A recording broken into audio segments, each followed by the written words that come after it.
So I'm just doing a quick checkup. Can everybody hear me? This is all for the attendees as well. If you can hear me, you can just do a yes on the chat panel. So that would be a go ahead for me. Yeah. So thank you. So, good afternoon, everyone. I would like to welcome you all to this webinar. Today, we shall learn about coronavirus related cyber attacks and online security risk to individuals and businesses doing remote work. During this webinar, you shall take back tips and strategies to protect yourself from cybercrime, along with best practices for remote working and online team management. Our esteemed speaker today is Mr. Roy Zur. Roy is the founder and CEO of Cybint, a cyber education company and a certified attorney. As a retired Israeli Defense Force major, Roy has about more than 15 years of experience in cyber security and intelligence operation. He has developed cyber education programs and technological solutions for companies, educational institutions, and government agencies across the world. So please join me in welcoming Roy. Roy, over to you. Thank you so much, and thank you for Imarticus to host this webinar and to invite me to provide this webinar to your audience, both students and businesses. So it's a pleasure to be here with you this afternoon. I'm broadcasting this webinar live today from Israel, and I've just been to India a month ago in Delhi. I miss being there again, and I hope this current situation will be over very soon. I understand that it's very concerning for everyone. And today's, focus of the webinar will be more or less around the effects of the coronavirus on cybercrimes and mostly focus on the human factor in cybersecurity. I will go over the presentation, and I will have time to take questions and address your concerns, and I hope we can learn new things together. So I want to start by saying, first and foremost, the coronavirus situation, the COVID-19 situation is a health issue. Unfortunately, I'm not a health expert, so I'm just a cyber expert, cyber intelligence expert. But what's interesting to see is while it is first and foremost a health issue, we do see correlation between the growth in number of cases and number of deaths and what we call hotspots around the world, and the correlation between that and between cybercrimes. So in a way, as this pandemic grows, as this pandemic spreads around the world, we also see more cybercrimes that are related to this type of pandemic.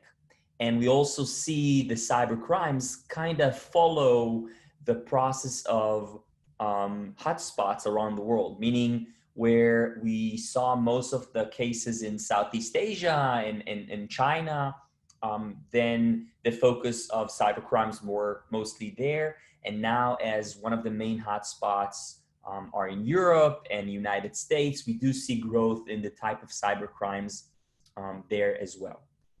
And what's interesting is that when we think about the current situation, one of the main things that it changed the way we live, the way we work, the way we learn. And in a way, it's going to change it for a while now. More people are working from home, learning from home, staying home. It also means that people spend much more time online. So not just to learn and to work, but in general, like leisure has stopped, and travel has significantly stopped, and people have more time to spend at home. So they spend more time online, more time on the internet. And we see this from working, in working capacities, but also in the context of even watching Netflix or YouTube. So these kind of things are growing, and we see the increased usage of internet. Now, this has other challenges like how to sustain internet capacity, especially for companies that need to make sure that their networks are sustainable or are structured in a way that to support the growth. But from our point of view, the focus of this webinar today will focus mostly on cyber crimes in that context. And what's interesting is when we look at the number of cyber attacks or the number of cyber crimes per day, we don't necessarily see an increase during this time. Like in general, maybe the amount of cybercrimes more or less stay the same, or even a bit down from average. But specifically, we see now more attacks that are around the COVID-19 coronavirus, meaning that they're kind of using the context of the COVID-19 coronavirus to lure people to click on things, to download things, to do things that will damage their computers, their networks, their digital assets, et cetera, et cetera. And I'm going to go with you through some of these examples and hopefully to give you some practical tips that you can apply in your day-to-day work. Now, we'll try to take questions during the presentation. I'll definitely leave time for a question at the end of the presentation. So feel free to ask, and I hope I will have a chance to view these questions during the presentation as well. So I want to start with some examples of different type of attacks that you need to be aware of. And I will start with examples of attacks and give you some tips how to avoid them or how to deal with them. And I want to start with phishing. So for those of you who have heard this term before, it's a very known term. Phishing meaning, in general, it's a process in which somebody sends you an email, a voice message, a text message, a link to something, and they're actually, the reason they're sending it to you is that they want to make you do something, right? They kind of want to make you either click on it, download it, etc. And this thing they are sending to you is usually either malicious or it's a way to steal data from you or steal your credentials, etc. So phishing is not something new. It's been with us for a while now. But what's interesting is in the last 2-3 months, we saw more and more phishing scams that are around the COVID-19 situation. I want to give you some examples so you'll be aware of them. First type of phishing scams that we see right now are phishing scams that kind of like impersonating what we call official or formal health representatives. For example, phishing that comes from the World Health Organization, the WHO, phishing that comes from CDC, for example, and other more national or local disease centers. So these kind of phishing scams, sending you an email saying, hey, we have information about COVID-19 or we have information about coronavirus. You just need to click on a specific link. And once you click on a link, you just required kind of like to re-log into your email or re-log into your, either Outlook or Gmail or other accounts that you're using. So something very important, if you get, in general, we shouldn't trust these emails and we should never provide our credentials on this email. So, because a lot of times we think we are reconnecting to our email, but in real life, what we do is we provide our credentials to the hackers, to the attackers, and that's something that is risky because then they can take our username and password and reuse them either in this platform, like getting access to our real email, or use it for other platforms that a lot of time people are using the same username and the same password for different platforms. So this is true for your email, for your Facebook, for your other social networks. If you click a link, and this link, in general, don't click link you don't trust. If you already did, and then you're requested to provide your credentials, don't do that. It's better to check, to triple check even the link, to go online, to search for it, to see if it's legit, and not providing your credentials to get access, to this specific link. Now, some other example. Now I see, 1 second, I'll also start my video so you can see. 1 second. I can start my video, but for now I'll just present my my slides. I'll start my video in a few minutes once I'm able. So another type of phishing scam that you should be aware of is a phishing scam where you're not asked to provide your credentials, but you are asked to provide, for example, you are asked to click on a file. So for example, somebody sending you an email saying, hey, this is information about, for example, health risks in your region, or some confirmed cases of coronavirus in your area, et cetera, et cetera. And there's just a file that looks legit, you know, it may be a Word file or something, something like that, a Word or PDF file, and you just need to download it. Now, the problem is that a lot of time when you download things to your computer, then the file, the document, for example, may contain what we call this kind of malicious software, malware. And once you download the file, then it starts running on your computer, and it starts running your some kind of a malware in your computer that, for example, can provide access to hackers to your computer. So in general, again, emails that come from, I would say, some sources that you can trust, then you shouldn't download files in general.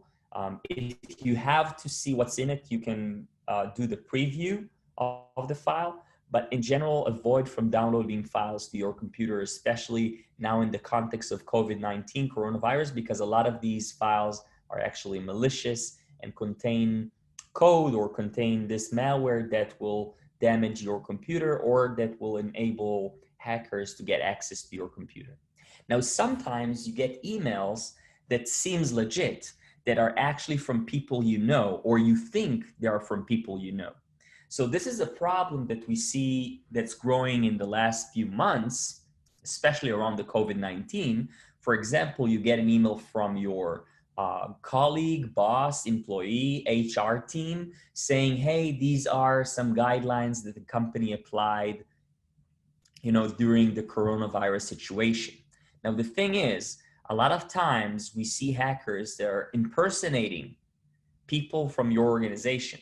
For example, even my organization was targeted by several hackers trying to mimic our HR department, trying to mimic our, even myself, trying to mimic other people in my company, etc.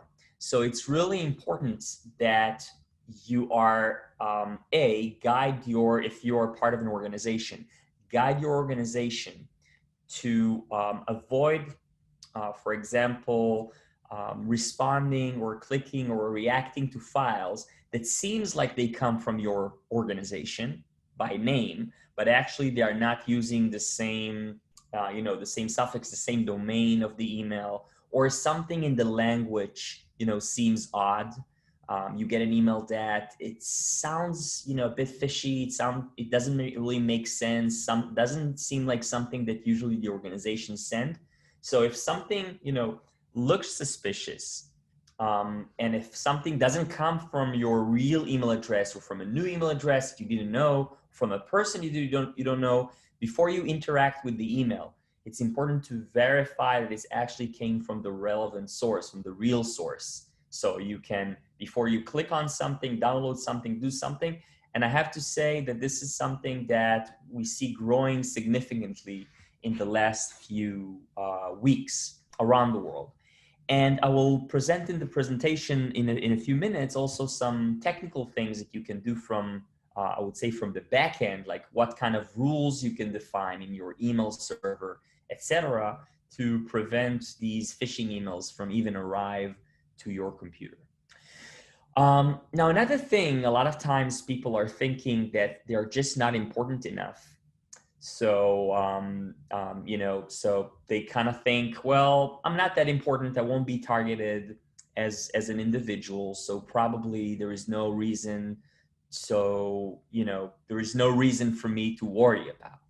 Now, I want to make you aware of that it's irrelevant if you're important or, or if you think you're important, because the thing is, hackers will look for what we call the weakest link, meaning the person or the organization or the group that has applied less security measures than others. For example, I will address the context of two-factor authentication in a few minutes, which is a process in which you can't just get into your email with your username and password. You have to validate it with another source. If you're using two-factor authentication, which I will demonstrate in a few minutes, it doesn't mean that nobody can hack you, but it means it is more difficult. And when it's more difficult, it means that maybe the hacker, the attacker, will just decide to move on to the next person or to the next organization, trying to target them and not you. So a lot of time, it's not thinking whether you're important or not. It's mostly to make sure you avoid being, the weakest link, which is really, really important in that context. Especially as you think that a lot of time when somebody is targeting your organization, that actually you can be just a way into the organization. So you're the weakest link, they target you, and through you, they can get into other people, in the organization just because you didn't keep the relevant security measures, etc., etc. So, and it's really important to mention that phishing doesn't only just come from criminals or regular hackers. A lot of time we see cyber criminals coming from even government agencies. So recently we saw also growth in attacks that are being orchestrated by what we assume are government campaigns. Meaning, for example, we saw some I would say, clues that the Chinese government have now renewed some attacks on some other governments based on the COVID-19 situation, meaning taking the COVID-19 context and sending different attacks that are, I would say, cyber attacks that are in documents and emails that are assumed to be real information about cyber measures that you take, health measures that you take. And actually these files or these emails included malicious content. So in general, when we think right now around phishing, we need to be aware of that hackers are now taking advantage the interest of the public in this thing called COVID-19 and coronavirus. So you should suspect any email you receive, any link you receive, any document you receive, especially if they come in the context of COVID-19 and coronavirus. So if you always need to suspect, now even suspect more, because a lot of them are malicious. Now, some of them even include what we call ransomware, meaning once you download the file, once you click on it, download the file, or run it on your computer without knowing that, you'll actually not only allow hackers access to your computer, but the hackers will be able to encrypt your data, and you will not be able to decrypt the data without paying a ransom, which is what we call a ransomware. So in general, for ransomware, other than don't clicking, don't downloading, it's really important also to make sure that you always have a backup for that is not on your computer. It can be on a separate drive or on a cloud server that is secured, a backup for your critical files. So in the worst case that your files have been encrypted, then you won't need to pay the ransom, but you will just need to reactivate the backup.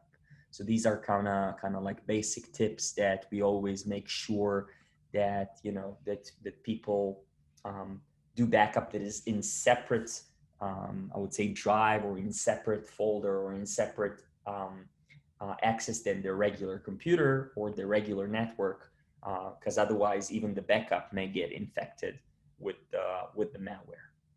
Now, you may think, well, I'm not really downloading files or clicking unknown links, so I'm safe. But the problem is that some of the attacks actually don't require you to open an email or to click a link, just to visit a website. There are websites that we call them malicious websites or malicious URLs with addresses where, for example, once you visit the website will try to download something to your computer without you knowing about that, or without you actively doing that, or will start running a code on your computer without you knowing that.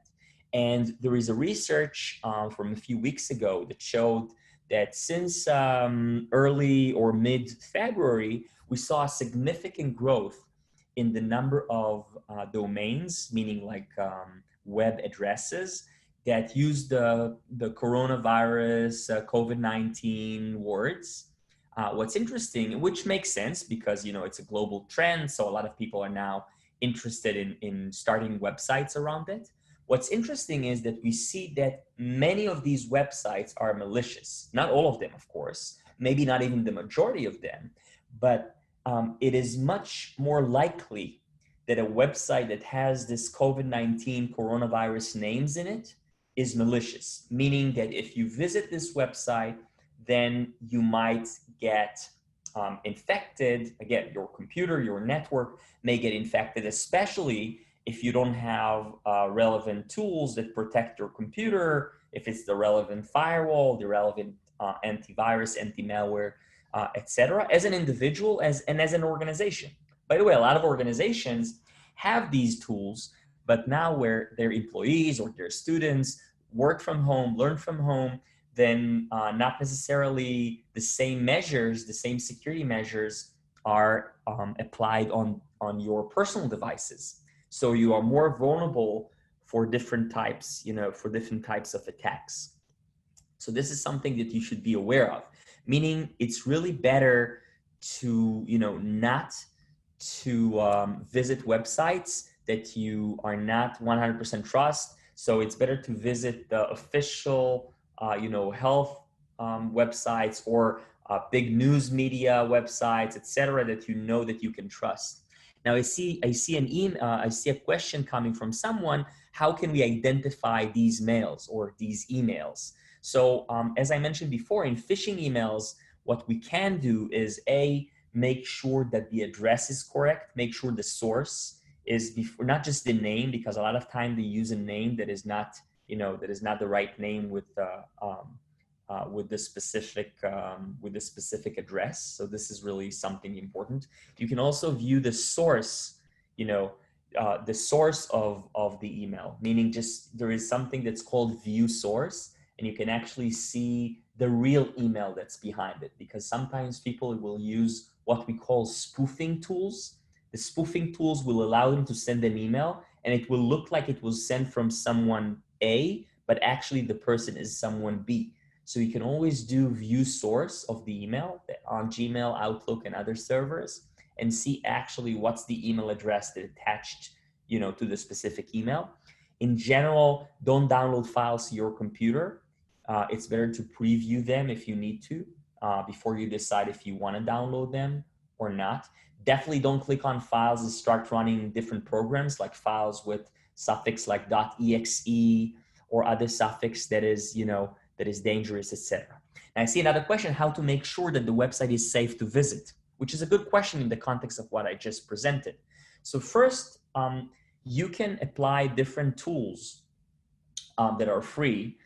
For example, there is one tool that I recommend that's called WOT, Web of Trust. You can add it as an extension to your browser, which is again free. And this Web of Trust actually give you assessment on how risky a specific website is based on, for example, some I would say Google data that you have or other people that reported this website as risky, etc. It's WOT. That's one way to check it. Another thing is, again, if you see some web address that is kind of, I would say, doesn't come from an official health organization with the COVID-19 information, I would recommend not visiting the website. Or at least Google it, or again, if you're using another search engine, use another search engine to search if this website is related to any scam activities. And in general, don't be very, don't hurry to click on links and to visit websites that you're not 100% sure they are legit, especially as once you visit the website, again, this is something that can exploit your computer. So another thing is, once you visit a website, if your computer asks you, to give this website a specific permission to do something, to download something, never do that. Again, unless you 100% trust the website, because sometimes once you do that, it's the same as if you downloaded a file or if you've clicked on a link that is malicious. it will just start to run a code on your computer. And always use, if you can, use a firewall and antivirus, anti-malware. If you're using Windows, for example, as your operating system, and you don't want to buy another tool, that's fine. You also have part of the Windows, you have your embedded in Windows, these solutions, and also some solutions that are in Apple devices. So even if you don't want to invest or don't have the money to invest in buying, um, more advanced defense mechanism, use something, because again, you just don't want to be the weakest link. So be aware of that. Now, for example, the World Health Organization just published a few weeks ago that other websites are pretending to be WHO, and they're doing it because the WHO website, the official website, is who.int. So any other website that is who.co.in, for example, or who.org or whatever, will not be the legit website. So you can see, for example, that WHO say, we will never ask you to visit a link outside of who.int. So in general, there are several health organizations that posted their real address and their guidelines and saying, look, we are not going to question you or to ask you a question about from any other domain. So be aware of that. Be aware of that issue. Now, look, I saw another question. Now, if in case we accidentally click the link, is there a go back, any safety measure? So in general, if you click the link and this link asks for your credentials or asks you to, again, link you don't trust, we always click link. So if there is a case where you already clicked something, then I would say this. One, if this link asks you to provide your credentials, don't provide them. And in that case, usually you actually prevented the problem, because that was one type of phishing that is trying to steal your credentials. If that link started to download something on your computer, okay, then as soon as you can, stop the download, delete the files, and run some kind of anti-malware scan on your computer. Hopefully, the file that was downloaded, assuming it's malicious, will be identified by this anti-malware tool. Again, you have some free tools out there. You can also, if there is a file you don't trust, you can also go to an online website called VirusTotal, which is a website that you can upload files and also upload links that you're not trusting, and you can check them before you actually activate them. So VirusTotal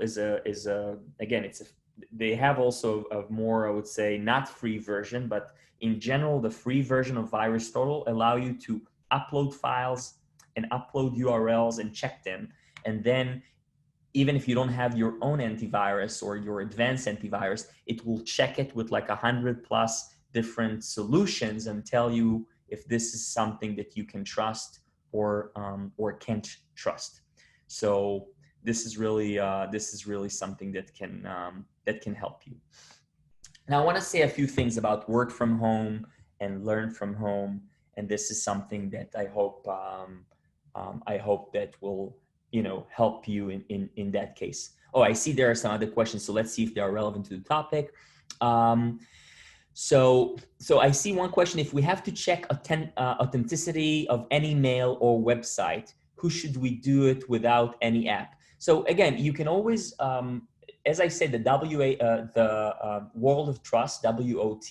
This is something. It's not really an app. You can really, it's free to use, and it's something that is just an extension to your browser. Another thing you can always see is the real source of the email. You don't really need an app to check the source of the email. You can do something that's called view source, and you can actually see who sent it, like the real email address, even if they did some kind of email spoofing.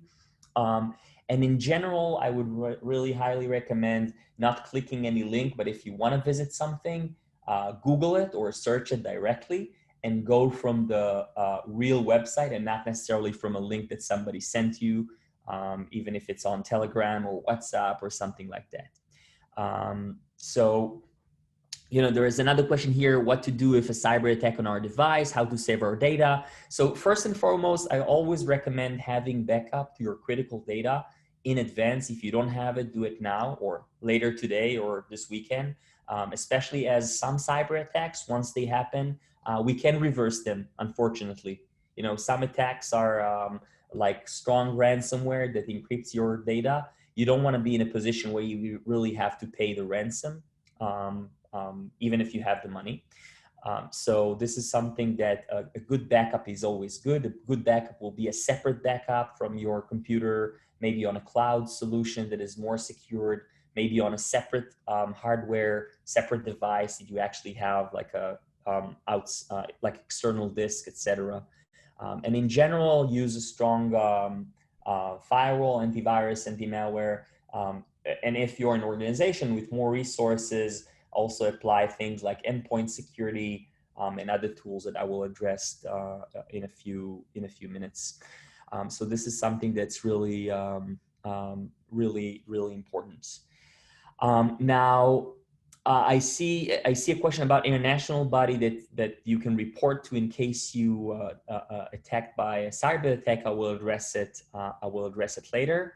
And also a question I see about video conference that I will address in a few minutes. So let's start with working from home. And I know some of the people on this call are coming from different organizations and also represent some businesses.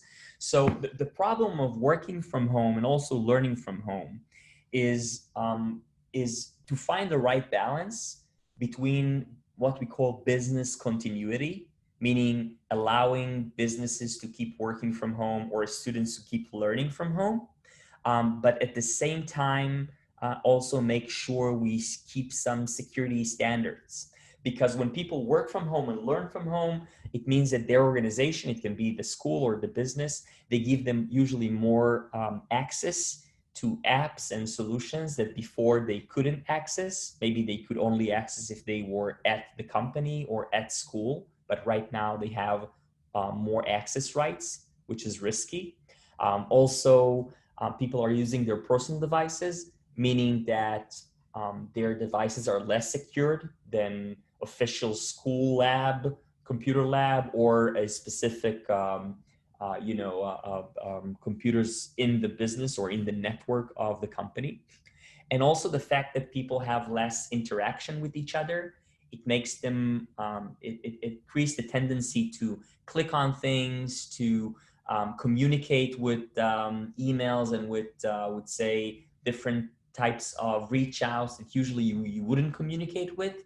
But right now with the current stress and situation, people are tend to do that more, which again, it's definitely riskier than before. So let's start address this issue. First, and this is something I always recommend, and I'll even recommend it more right now. You should apply 2FA, which is two-factor authentication, to any critical tool, app, website that you're using. That's in general.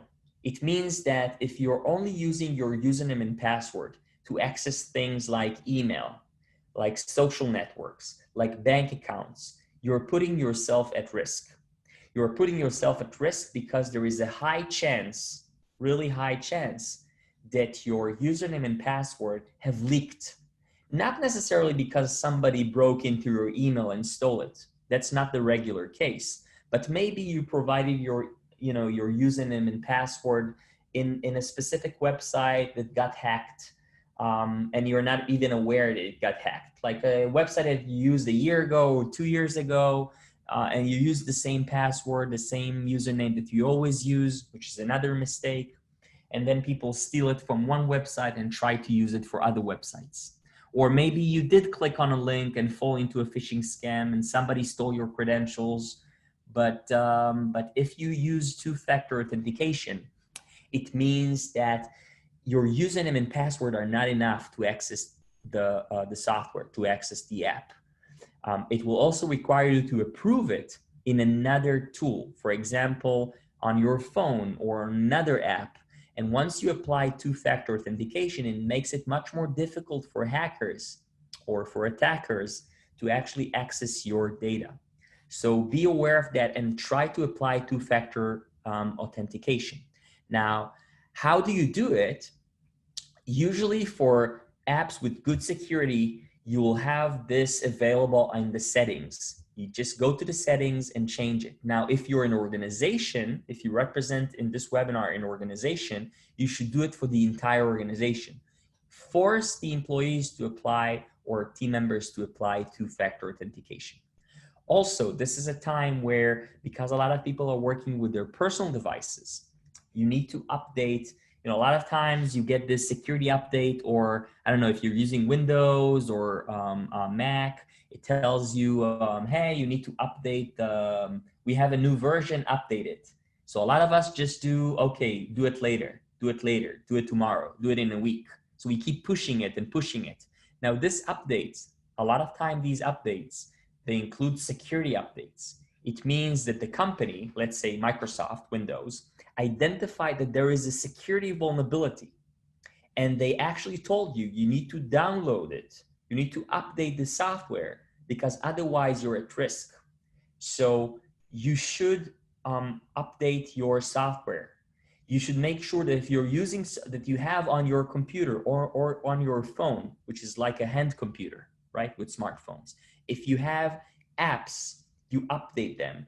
And if you have apps that you're not using, then you will delete them, because these apps are becoming these entry point or access point to your data. Because once you don't update the app, or you're not using the app and you're not aware that this app is not relevant anymore, it's just staying on your device, you're actually giving access, potential access, of course, to hackers to your device. So this is something that you should be aware of. And also, if you represent an organization, you should make sure that people in your team are aware of that.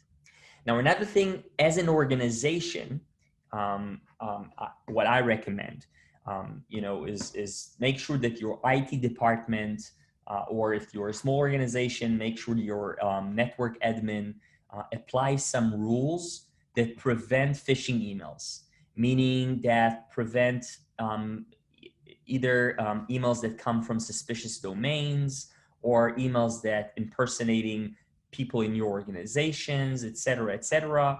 And for example, in my organization, we are using the Office 365 and Outlook in that case. Then our CISO, our head of security, and even if you're a small organization or an individual that doesn't have a CISO, at least make sure that you set rules that will send suspicious email to junk, that will identify emails with malicious files on it and block them.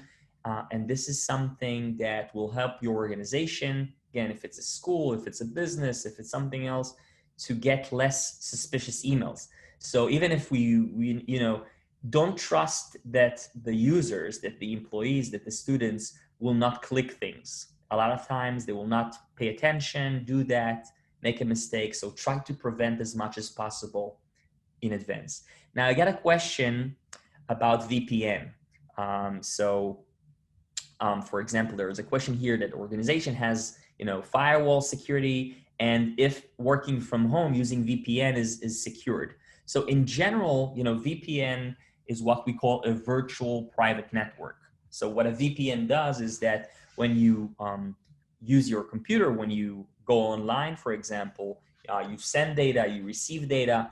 What the VPN does in a way is encrypt your data, or encrypt the channel in which your data is being transferred.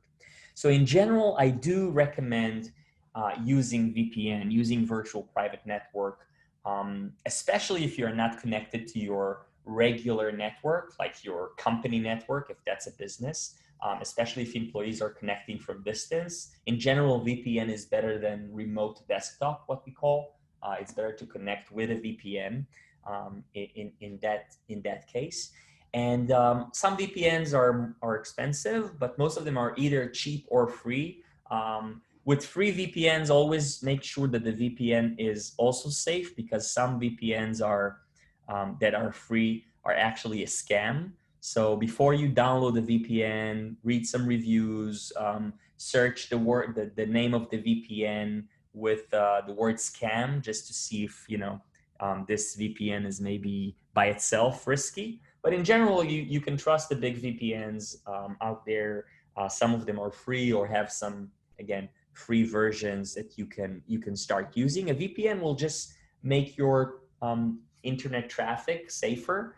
So when you send data, receive data, it will be encrypted. It will be more difficult for someone to crack or to view. And in general, especially if you are going into websites in which you need to provide your username and password, then it's not really recommended to do it in an unsafe network. And also not, I would say never, but it's not always possible, but try not providing your username and password to websites that don't have what we call HTTPS or SSL encryption, meaning a website that their domain is not secured, and you see your browser said it's not secured, or you just see HTTP and not HTTPS. It just means that it is not encrypted. So if you provide your credentials or your credit card, it's just riskier. It doesn't mean, it doesn't mean that it's a scam, but it's riskier. Now, I see another question: how many days we should update our general software? In general, about software updates, I would highly recommend that once a software update is being released, you immediately download it, especially if it has security updates. You can always see if you're using a lot of apps, if you have a lot of updates and you don't want to download them all the time, you can always see in the update if this is a security update or not. If it's a security update, I highly recommend download it as soon as possible, and and don't wait, because it will just put you at risk, and you should be aware of that. So this is regarding the regarding the security updates. Now, if you're a business, if you're an organization, also this is a good time to start doing some drills and tests. For example, testing your security, making sure the different departments in the organization are now ready in case of a cyber attack. A cyber attack, by the way, doesn't affect only the security team members or the IT. A cyber attack affects your business continuity, your data. It requires you to report to the regulators a lot of time. It affects your reputation. It affects your clients. So always you should make sure you have the right protocols in the organization, and that you discuss, security versus business continuity. Now, I saw some questions before around using, for example, Zoom, like we're using here, or using different, other video conferencing solutions. So a few things, about that. So first, specifically about Zoom, that platform that we are using right now, which is a good platform, especially very easy to use, very likable by many people, are now being, I would say, targeted by many hackers, attackers, and other, I would say, people in groups that are trying to, quote unquote, hack into Zoom events, what we call Zoom bombing, meaning somebody get into the meeting. Maybe they are in the meeting and they shouldn't be. They're just listening to content that they shouldn't be aware of, like it's a personal company meeting, etc.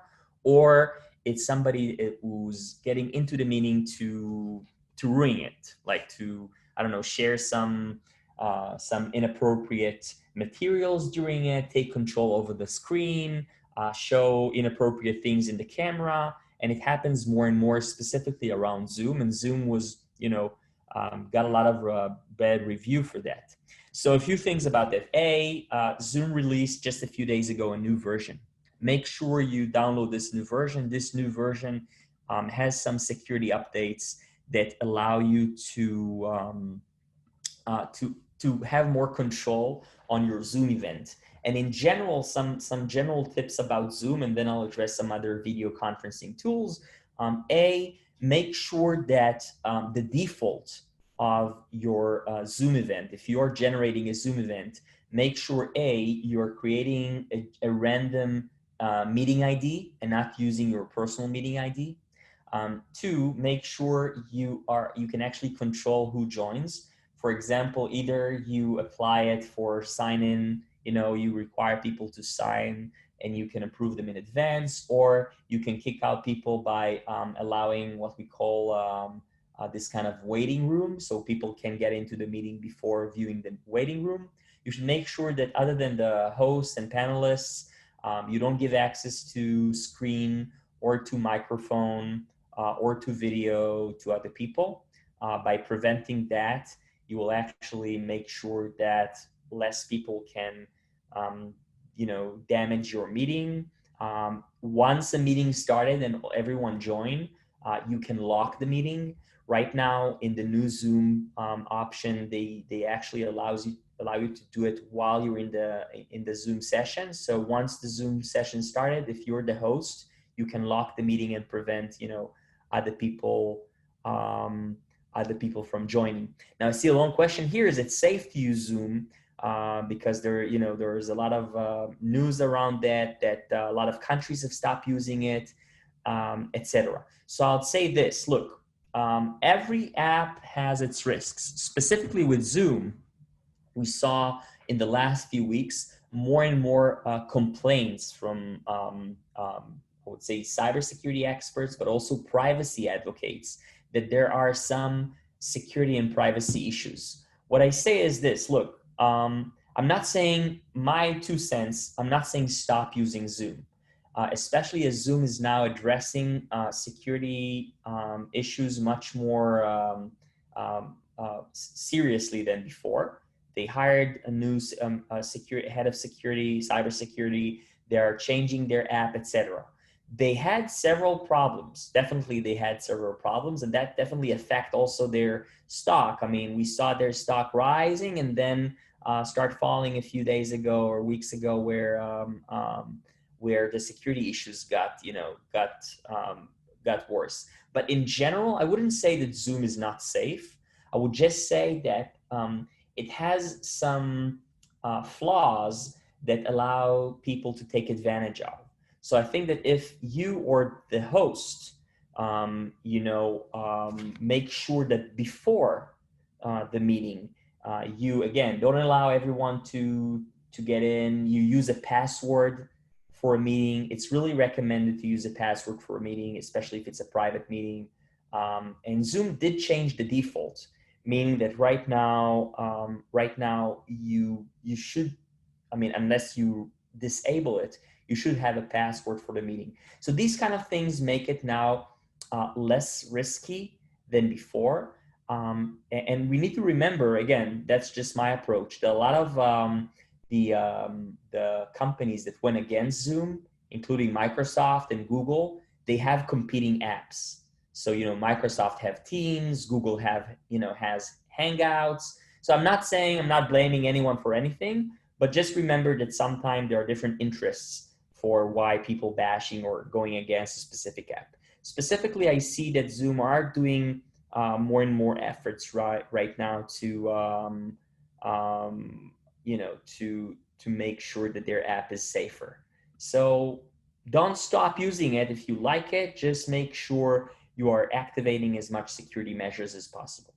Another thing that is more around privacy, I would say that if you are using Zoom or Teams or something else with your camera on, in that case, you should make sure that unless you verify that your background is totally clear from personal items, I would highly recommend to blur your background or to change your background, meaning to do something that will not affect your privacy, and also advise your, again, team members, students, friends to do the same, because we saw too many cases of people not being fully aware of their surroundings, and either private things that they had in the background or other people in the background or things that affected their privacy. And again, privacy is another important measure that that we should definitely be aware of, and it's important. So sometimes even more important than security because it affects people's life. Another thing in the context of coronavirus and COVID-19 is the context of fake news and privacy in general. So, research from different universities shows that in this time of uncertainty, people are, more or less aware, or I would say, yeah, they have more tendency to believe misinformation, disinformation, or what we sometimes call fake news. And also people take advantage of it, or groups or even governments are now running what we call fake news or disinformation campaigns to spread really false accusations or inaccurate information or to cause panic, etc. And we saw it more and more around the world. So I highly recommend, I'm talking for you as individuals, not even organizations. If you get something on, I don't know, WhatsApp or on Telegram or on your email, and with something that looks, something that caused panic or dramatic, before you start sharing it, spreading the news, verify it with a reliable source. Make sure we are not helping other entities and other organizations that want to harm us to spread panic and fake news around the world. Now, in general, I do recommend, especially if you represent an organization, that you share with your organization some good databases and tools that will allow them to identify risky websites or risky apps. For example, something that I shared with my team members, for example, are some resources or sources that talk about malicious apps on Google Play, like on App Store as well. So apps that people shouldn't download because they have some privacy issues or security issues. Now a lot of apps promise you things like, yeah, well, you'll download the app, and once you download it, you'll know about COVID-19 cases around you. So you provide permission to the app to get your GPS, etc. And it's risky. Now I see a question about that some apps, already needs permission for certain access from our system, like camera access, etc. So in general, some apps that you trust and like, you can give them access, but a few things about access. Minimize the access as much as possible. So things like your camera, your microphone, your GPS, make sure after you downloaded an app, if you thought it's useful and it didn't seem malicious, then make sure what permissions you gave the app. And if it's not mandatory, for example, if this app doesn't really need your access to camera, don't give it, or if you gave it, take it out. And if you can take it out because then the app doesn't work, then maybe delete the app. Because in that case, if the app asks for permissions that shouldn't be given, it's better not to give them. Because otherwise there is no real reason why an app will ask for access for your microphone and camera when it's not a video app, or access to your location at all times. So, maybe if it is an app that is using your location, you can give access, or you can give it, you can give the permission once, or you can give the permission only when you're using the app, but not necessarily giving permission at all time, which is usually a bad idea. So there are different resources. By the way, some resources are, even though they are focusing on one country or one region, like the U.S. Homeland Security Department, etc., you can actually go on to these websites, even from India, and see some tips and risk management, preparedness guidance, etc. So even if it's not official Indian information from the Indian government or from your specific region in India, then you can still go to other international sources and get some good tips and tools. For example, The CISA, the US CISA, posted a lot of guidelines and some useful information about that. And in general, I highly recommend make sure you are being trained. And if you represent an organization, train your organization. I'm not going to promote my company or Imarticus here, but both Cybint and other companies do that and update their training sources with relevant content around the COVID-19. It's really important that cyber training will be up to date, and we make sure we update our training on a weekly basis. And also, if you are representing an organization, make sure you can actually measure, who are the weakest link in the organization, meaning who has less skills, less knowledge around cyber skills, around cyber threats, and make sure you provide them this knowledge before it's too late. Because we know that about 95% of all security incidents, involve human error. So this was, we had an hour to cover a lot of topics. I tried to answer questions, during the session, but I think we have a few more minutes. So if there are any other questions, I'm happy to take them now.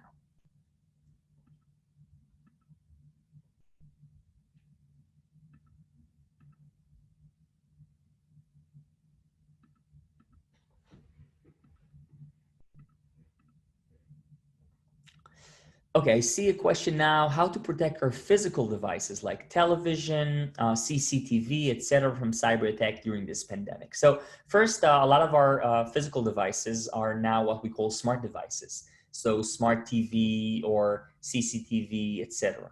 So in that case, the first thing you should think of is think about these devices as computers. So the same things you apply for your computer, like stronger password, don't give access, two-factor authentication, things like that. It's important because I know a lot of people that are using CCTV or their TV, and the password to get access to them is kind of like the default password. They never changed it. Sometimes think about the password not only for the network, but for the device itself. For example, when you have a Wi-Fi network, you have a Wi-Fi password, but you also have a password for the router itself. And if you didn't change it, it's usually the default. So make sure, you apply stronger password, you treat them as computers, and you don't give permissions and access to apps to these devices as well. So I see another question: when is endpoint security a necessity? Can antivirus software do a good enough job to keep companies' data safe?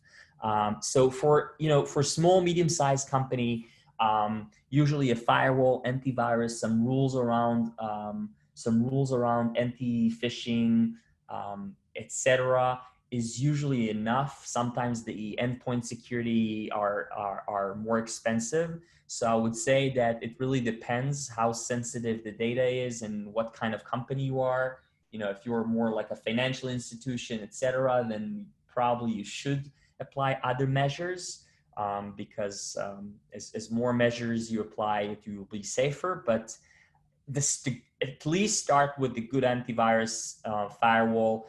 If you have a small security or IT team, what we call, like, you should have a SIEM, like an event management for security events, etc. So, I see another question: how to increase video conferencing app security in Android mobile. So in general, again, as I mentioned, I think you should not, when you're not using it, make sure that the default is camera off. Make sure you don't give access or permission, at least as long as you're not using the app. These are kind of the things that you should do. Okay, so I think somebody's asking a question, maybe. So I see another question: can you please list out the website or application where we can check if our website application are safe to access? So one thing I recommended before is using something that's called Web of Trust, WOT. You can search it and download it. Another thing that, sorry, I will show you something that I showed here. 1 second. You will be able to see my screen in a minute. Okay, you can see it now. I also recommended go on, you can search it, like go on Android coronavirus related malware tracker, where you see some apps that are not safe. Also a website is called Malwarebytes, which is a company that provides anti-malware solution. They post on a regular basis some known scams, etc., etc. So I see there's some other questions. Let's see. Okay. What we can do if we have logged 2-3 years back in some websites like searching for job, etc. And now this account, we forgot. So in general, if you provided your credentials to an old website, if it's an app, delete it from your device. If this is just a website you use and you forgot using, then what I would recommend is really change your password, change your username. Don't use the same password and username. By the way, you can do another thing, which I want to show you. Maybe I'll share my desktop for a minute. Now you can see my desktop. So you can go to a website called Have I Been Pwned? I'll show you the website. So this website, Have I Been Pwned? In this website, you can provide your email address. Again, I'm just going to use a fake address for a minute, roy@gmail.com. That's not my address. And then you can see, oh no, pwned, and you can see in what kind of data breaches have your email was involved in. And then if this, then maybe you provided your credentials to different websites and these websites were hacked or suffered from a data breach. So you should be aware of that to make sure you you change your password, change your username, etc. Even if you provided it, years ago. So this is something that you should be aware of. Let's see. I only have a few more minutes, so let's see if there are any other questions. So there is another question. What are the major activities we will take after malware attacks and how we notice our system get hacked? So in general, I would highly recommend using malware screens on your computer. Also make sure if you're an organization or an individual, make sure you're about data traffic. If you see for some reason that while you're not using your, you're not watching a video or not doing anything heavy online, if you still see your traffic is significant, it means that your computer is broadcasting something. It means that maybe data is being leaked. If you're an organization, you can flag out some events in which, if a significant amount of data is being sent at every given time, then you should be aware of that, because maybe an automatic tool is stealing data, or maybe an employee is sending data that shouldn't be sending, etc. If you see some suspicious things on your computer, like something weird in your screen, something that looks like something is running in the background, then this can be an example of things that that can be risky. I see a question about a mod version of a well-known VPN. Can it be trusted? I'm not sure I understand the question. I know the tool mod. But I'm not fully aware of that. I'm not using this one, so I can't say if it can or can't be trusted, unfortunately. Let's see if there are other questions before we're done. So, okay, so there are some apps which ask access even though they don't need. They won't open till we don't allow. What do we do in that cases? So if we really need the app, you can provide the access and then revoke, then take it. But in general, if apps ask for access they don't need, so if you don't really have to use the app, I would just not using it. It's just, even if not for security, then for your privacy. I see another question is, using Truecaller app in the Android device is safe from the security point of view. So Truecaller and some other devices, the problem with them is mostly privacy. So when you're using them, you're not only getting information, but you're also sharing information. So take this in consideration. Specifically, I'm not using it because I think it's not safe enough or private enough, but it's not malicious to my knowledge. So it's more an issue of privacy than on safety. A question: if I'm going to share written information, I will share with my friends in Imarticus some articles and information we wrote at Cybenton. If they can share it with you, I'm happy to share. And I think we'll stop here if that's okay. And if there are other questions later, I mean, Imarticus can share them with me. So I'm giving back the broadcast to Imarticus. Yeah, so thanks, Roy, for equipping us with these strategies to avoid cyber attacks. So I hope, guys, it was a wonderful webinar for you, and it was a fruitful one as well. So wishing you all good health and safety. Please get back to us if you have any questions, and we will, we'll feel free to reach out to you as well. So thank you for joining in, and thank you, Roy. Thank you. Have a great day, a great weekend.